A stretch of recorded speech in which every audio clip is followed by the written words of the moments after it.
అండి, నమస్తే. నేను మీ అన్నపూర్ణ. ఈరోజు మనము గోంగూర పచ్చడి చేసుకుందామండి. నేను ఎలా చేస్తానో చేసి చూపిస్తాను. ఇది ఆంధ్ర సైడ్ గోంగూర పచ్చడి అండి. ఆంధ్ర అంటేనే గోంగూర పచ్చడి కదండి. అసలు ఆంధ్ర మాత అంటారు కదా. చాలా చాలా బాగుంటుందండి. ఒకసారి ఇట్లా ట్రై చేయండి. నేను ఎలా చేస్తానో చేసి చూపిస్తాను. ఇదిగోండి, మన మార్కెట్లో అమ్ముతారు కదా గోంగూర. ఆ కట్టలు 2 కట్టలు గోంగూర అండి. నేను శుభ్రంగా కడిగేసి పెట్టేశాను. 2 కట్టల గోంగూరకి నేను 1/4 కిలో దాకా పచ్చిమిరపకాయలు వేస్తానండి. నేను పచ్చిమిరపకాయలతో చేస్తున్నాను. ఒక 1/4 కిలో పచ్చిమిరపకాయల దాకా వేస్తున్నాను. పచ్చిమిరపకాయలు శుభ్రంగా కడిగేసుకొని మనం వేసేసుకుందాము.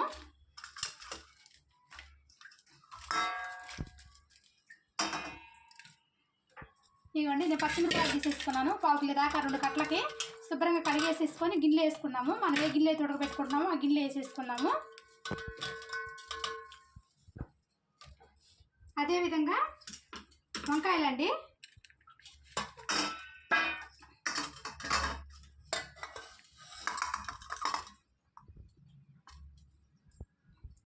ఇవ్వండి, నేను 2 గోంగూర కట్టలు తీసుకున్నాను. 1/4 కిలో వరకు పచ్చిమిరపకాయలు తీసుకున్నానండి. ఇప్పుడు 2 వంకాయలు, ఒక 3 టమాటాలు వేస్తున్నాను. గోంగూర పచ్చడికి చాలా బాగుంటుందండి. ఇదిగోండి, కట్ చేసేసుకొని వేసేసుకుందాము వంకాయల్ని. ఇదిగోండి, నేను వంకాయలు కట్ చేస్తున్నాను. ఒక 2 వంకాయలు వేసుకుందాము. వంకాయలు టేస్ట్ బాగుంటుందండి గోంగూర పచ్చడిలో. 2 వంకాయలు, ఒక 3 టమాటాలు వేసుకుంటే ఇట్లా కట్ చేసి వేసేసుకుందాం. వంకాయలు కూడా ఉడికిపోతాయి మెత్తగా. ఇదిగోండి, నేను 3 టమాటాలు కట్ చేసుకున్నాను ఇట్లా పొడుగ్గా. ఇదిగోండి, నేను 2 వంకాయలు ఇట్లా కట్ చేసి వేసుకున్నాను. పెద్దగానే కట్ చేసుకోవచ్చు. ఇప్పుడు ఈ పచ్చిమిరపకాయలు వేసేసుకుందాము. వంకాయలు, టమాటా ముక్కలు కూడా వేసేసుకుందామండి. ఇప్పుడు మనం గోంగూర పెట్టేసుకున్నాము. నేను గోంగూర ఆల్రెడీ శుభ్రంగా కడిగి పెట్టేశాను.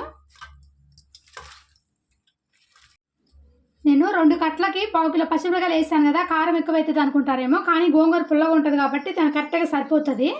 కానీ మీరు ఒకవేళ కారం తక్కువ తినేటట్టే మీరు తగ్గించేసుకోండి. కొన్ని వాటర్ పోసేసుకుందాము. గోంగూర ఉడటానికి ఒక గ్లాస్ వాటర్ వరకు పోసుకుందామండి. ఇప్పుడు పొయ్యి పెట్టేసుకుందాము. నేను స్టవ్ మీద పెట్టేశాను. బాగా ఉడికిచ్చేసుకుందాము. పచ్చిమిరపకాయలు, వంకాయలు, టమాటాలు, గోంగూరని నీళ్ళు పోసేసుకున్నాం కాబట్టి, వాటర్ పోసేసుకున్నాం కాబట్టి మెత్తగా ఉడికిపోతుంది. ఉడికిచ్చేసుకుందాం. ఇవ్వండి, గోంగూర బాగా ఉడుకుతుంది కదా. లోపల వంకాయ, టమాటా, పచ్చిమిరపకాయలు లోపల ఉడికిపోతాయండి. ఇవ్వండి, మంచిగా ఉడికిపోతున్నాయి. ఈ వాటర్ అంతా ఇనిగిపోయే వరకు ఉడికించుకున్నాము. అప్పుడు మనకి ఏమవుతుందంటే గోంగూర, వంకాయలు, టమాటా కూడా మెత్తగా ఉడికిపోతుంది. ఈ వాటర్ అంతా అయిపోయే వరకు ఉడికించుకున్నాము. ఎక్కువ వాటర్ ఏం వేసుకున్నదండి. మనం ఒక గ్లాస్ వాటర్ వేసుకున్నాం కదా. ఈ గ్లాస్ వాటర్ మొత్తం ఇనిగిపోయే వరకు ఉడికించేసుకున్నాము. ఇవ్వండి, బాగా ఉడికిపోతుంది కదా. నీళ్ళు మొత్తం ఇనిగిపోయినాయి. ఇంకా మనం పోసుకున్న వాటర్ అంతా ఇనిగిపోయింది. ఇంకా గ్యాస్ ఆపేసుకొని దంచేసుకుందాం. ఈ గోంగూర దంచేసుకుందాము. ఒకవేళ మీకు రోల్ లేకపోతే మిక్సీలో అయినా పల్స్ తిప్పుకోండి. మరి మెత్తగా పేస్ట్ లాగా చేయొద్దు. ఎప్పుడైనా గోంగూర పచ్చడి అన్నది కొంచెం పల్స్గా తిప్పుకోండి. ఇప్పుడు నాకు చిన్న రోల్ ఉందండి. నేను ఈ రోట్లో వేసి దంచుకుంటున్నాను. రోల్ శుభ్రం కడిగేసి పెట్టేసుకున్నాను. నేను రోట్లో దంచుతున్నాను. ఇవ్వండి, ఇప్పుడు 1 స్పూన్ ధనియాలు, 1 స్పూన్ జీలకర్ర, ఒక 5 రెబ్బలు ఎల్లిపాయ రెబ్బలండి. ఎక్కువ వేసుకోవద్దు ఎల్లిపాయ రెబ్బలు. ఎక్కువ ఉల్లిగడ్డలు వేసుకోవాలి, కానీ ఎల్లిపాయ రెబ్బలు మాత్రం కొన్ని వేసేసుకోవాలి. ఇవి పచ్చివి నూరేసుకుందాం. ఫస్ట్ జీలకర్ర, ధనియాలు వేసి ఫస్ట్ నూరుకుందాము. ఎందుకంటే గోంగూర పచ్చడిలో మళ్ళీ మెదగవు కదా. ఇట్లా రోట్లో వేసి దంచేసుకుందాము. పచ్చివి వేస్తేనే టేస్ట్ అండి. ఇట్లా ఫస్ట్ పొడిలాగా చేసేసుకుందాము. ఇవ్వండి, ధనియాలు, జీలకర్ర మెత్తగా పొడి అయిపోయింది కదా. ఇవ్వండి, ఇట్లా మెత్తగా పొడి అయిపోయింది. ఇప్పుడు ఎల్లిపాయ రెబ్బలు వేసేసుకొని ఒకసారి దంచేసుకుందాము. మనం గోంగూరలు వేసి నూరుకోవచ్చు, కానీ అవి మెదగదండి. అప్పుడు మనకి గోంగూర మీద ఈ ధనియాలు, జీలకర్ర, ఎల్లిపాయ ఎక్కువ మెదగదు. ఊరికి ఇట్లా అనేసుకొని పక్కన పెట్టేసుకొని తర్వాత మనం లాస్ట్లో వేసి నూరేసుకుందాం. ఇది ఇప్పుడు తీసేసుకుంటాను నేను. ఇంకా ఇది మొత్తం తీసేసుకొని గోంగూర నూరేసుకుందాం. ఇంకా ఇవ్వండి, ఇప్పుడు నేను గోంగూర వేసి నూరేస్తున్నాను. రోట్లో కొంచెం చిన్నగా ఉంది కాబట్టి రోలు సగం వేసి నూరుకుంటున్నాను. తర్వాత ఇంకా సగం వేసి నూరుతాను. ఒక్కసారిగా నూరట్లేదండి నేను. కొంచెం వేసుకొని నూరుకుందాము. నూరుకునేటప్పుడు ఒకవేళ రోట్లో మీరు నూరుకోవాలనుకుంటే జాగ్రత్తగా నూరుకోండి. ఇది సింది కళ్ళల్లో పడుతుంది. జాగ్రత్తగా నూరుకోవాలి. ఎక్కువ చేతులు ఇట్లా రుబ్బుకునేటట్టు చేయండి. చిన్నగా నూరుకోండి, ఎక్కువ నూరుకోవద్దు. కొంచెం తగ్గింది కదా. ఇప్పుడు కొంచెం ఉప్పు వేసుకుందాము. రాళ్ళు ఉప్పు వేస్తున్నానండి నేను. రాళ్ళు ఉప్పు వేసుకుంటున్నాను. కొంచెంగా ఉప్పు వేసుకుంటూ నూరుకుందాము. ఇవ్వండి, ఇట్లా నెట్టుకుంటూ స్పూన్ తోటి కలుపుకుంటూ నూరుకోండి. మరి మెత్తగా నూరుకుంటూ టేస్ట్ ఉండదు. ఇట్లా స్పూన్తో కలుపుకుంటూ కిందకి పైకి అనుకుంటూ నూరుకోండి. ఎక్కువ చేత ఇట్లా రుబ్బుకోండి, కళ్ళలో పడకుండా ఉంటుంది. ఇట్లా రుబ్బేసుకోండి అండి. అయిపోయింది చూసారా, ఇట్లా మెత్తగా నూరు వేసుకోండి. మరీ మెత్తగా కాకుండా పేస్ట్లా కాకుండా ఇట్లా నూరుకోండి. చూడండి మెత్తగా నూరేసాను కదా, ఇట్లా నూరేసుకోండి. ఇట్లా నూరుకుంటేనే గోంగూర పచ్చడి టేస్ట్ బాగుంటుంది. మరి మెత్తగా నూరుకుని టేస్ట్ ఉండదు. ఒకవేళ మీకు రోల్ లేదనుకుంటే మిక్సీలో మనం పల్స్ తిప్పుకోండి, సరిపోతుంది. పల్స్ తిప్పుకుంటా ఉంటే సరిపోతుంది, తెలిసిపోతుంది. ఇట్లా రాగానే ఆపేసుకోండి ఇంకా మిక్సీ అయితే.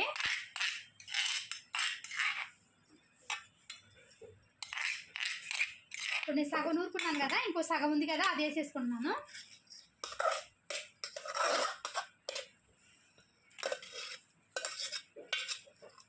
నేను 2 సార్లుగా వేసుకున్నానండి. రోల్ చిన్నగా ఉంది కదా, అందుకని 2 సార్లుగా వేసుకున్నాను. ఇది కూడా సేమ్ అట్లా నూరేసుకుందాము. కొంచెం సాల్ట్ వేసుకొని, ఇందాక కొంచెం వేసాను కదా సాల్ట్, ఇప్పుడు కొంచెం వేస్తున్నాను. దొడ్డుప్పు వేస్తున్నాను. ఇదిగోండి, బాగా మెత్తగా నూరేసేసాను కదా. ఇది కూడా ఇప్పుడు ఇందాక మనం నూరుకున్నాం కదండి, ఇది కూడా మొత్తం వేసేసుకుందాం. ఒక్కసారి వేసుకొని మొత్తం కలుపుకుందాము. ఇందాక నూరింది కూడా వేసేసానండి. ఇప్పుడు ఇందాక మనం పొడి చేసుకున్నాం కదా, ధనియాలు, జీలకర్ర, ఎల్లిపాయ, ఈ పొడి వేసేసుకుందాము. వేసేసుకున్న తర్వాత ఉల్లిపాయలు, ఒక పెద్ద ఉల్లిపాయలు నేను 2 తీసుకున్నానండి. కొంచెం పెద్ద ముక్కగా కట్ చేసుకోవాలి. ఉల్లిపాయల టేస్ట్ అండి బాగా ఈ గోంగూరలోకి. ఉల్లిపాయ వేసేసుకుందాము. ఇప్పుడు ఒకసారి చిన్నగా ఇట్లా కలుపుకున్నట్టు నూరుకుందాము.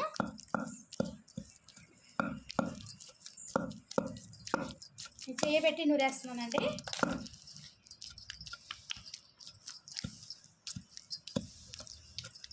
ఉల్లిపాయలు వేసినాక ఎక్కువ నూరుకోవద్దు, కొంచెం ముక్కలు మనకు తగలాలి నోటికి. తినేటప్పుడు పచ్చి ఉల్లిపాయలు కదా, బాగుంటాయి టేస్ట్. గోంగూర పచ్చడిలో తగులుతూ ఉంటాయి మనకి. ఒకసారి ఇట్లా కలిపేసుకొని తీసేసుకుందాము. ఇంకా చాలండి, ఎక్కువ నూరుకోవద్దు. ఉల్లిపాయలు వేసుకున్న తర్వాత పొట్టిగా అట్లా నూరేసుకుందాము. నేను మొత్తం తీసేస్తున్నాను. నేను చేతితోటే శుభ్రంగా తీసేసుకుంటున్నాను.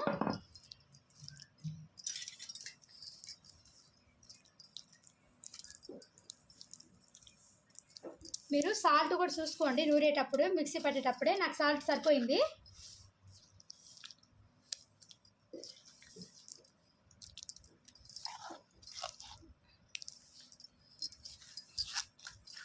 ఇప్పుడు మనం మొత్తం తాలింపు వేసేసుకుందాం. ఇంకా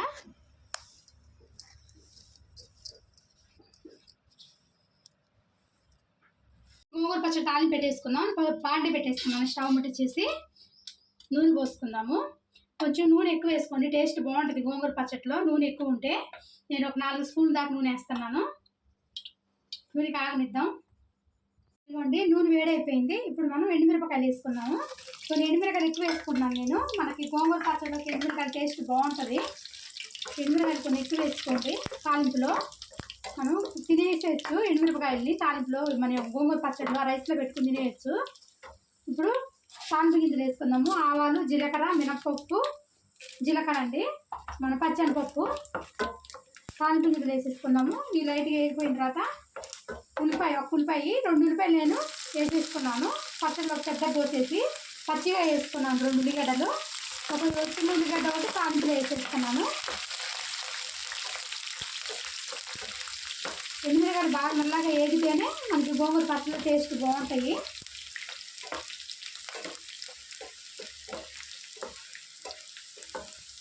ఇవన్నీ వేగిపోయింది కదా, ఇప్పుడు కొంచెము కరివేపాకు వేసుకుందాము.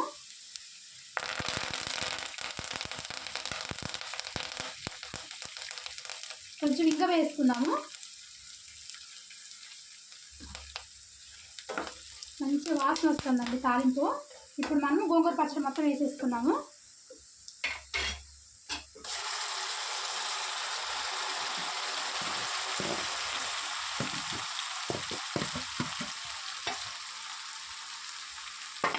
గోంగూర పచ్చడి వేసుకొని సిమ్ములో పెట్టేసుకొని కలిపేసుకున్నాము. గ్యాస్ బంద్ చేసేయచ్చు. ఇంకా మనము గ్యాస్ పెట్టుకోవద్దు. ఇంకా తాలింపు వేసినాక గ్యాస్ ఆపేసి ఈ వేడికి కలిపేసుకున్నాము. ఇంకా గోంగూర పచ్చడి ఎప్పుడైనా సరే తాలింపు వేసినాక ఉడికించుకోకూడదు, తాలింపు కలిపేసుకోవాలి అంతే. మీ దగ్గర కొత్తిమీర ఉంటే కొత్తిమీర వేసుకోండి. నా దగ్గర కొత్తిమీర లేదని కొత్తిమీర వేయలేదు నేను. కొత్తిమీర వేసుకున్న టేస్ట్ చాలా బాగుంటుంది. కొంచెం ఎండుమిరపకాయలు మాత్రం ఎక్కువ వేసుకుంటే మనం రైస్లో కలుపుకొని తినొచ్చు అండి, నంచుకొని తినొచ్చు. చాలా చాలా బాగుంటుంది గోంగూర పచ్చడి. నిల్వ ఉంటుందండి, ఒక 10 రోజుల వరకు నిల్వ ఉంటుంది. ఫ్రిడ్జ్లో పెట్టుకుంటే మాత్రం 10-15 రోజులు ఉంటుంది గోంగూర పచ్చడి. బయట కూడా ఒక వారం రోజుల దాకా ఉంటుంది. చాలా చాలా బాగుంటుంది టేస్ట్ మాత్రము. ఇట్లా చేసుకొని చూడండి ఒకసారి, తెలిసింది మీకు. కొంచెం పచ్చిమిరపకాయలతోనే చేశాను, తాలింపులోనే ఎండుమిరపకాయలు వేసాను నేను. ఇంకా నేను గ్యాస్ ఆపేసాను. ఇంకండి గోంగూర పచ్చడి అయిపోయిందండి. చాలా చాలా బాగుంటుంది టేస్ట్ మాత్రం. ఇలా చేసుకొని చూడండి ఒకసారి, మీకు కూడా నచ్చింది అనుకుంటున్నాను. మీకు నచ్చితే మాత్రం ట్రై చేయండి. Like, share and subscribe our channel. ఇలాంటి మన రెసిపీస్ కోసం గంట సింబల్ నొక్కడం మర్చిపోకండి. బాయ్.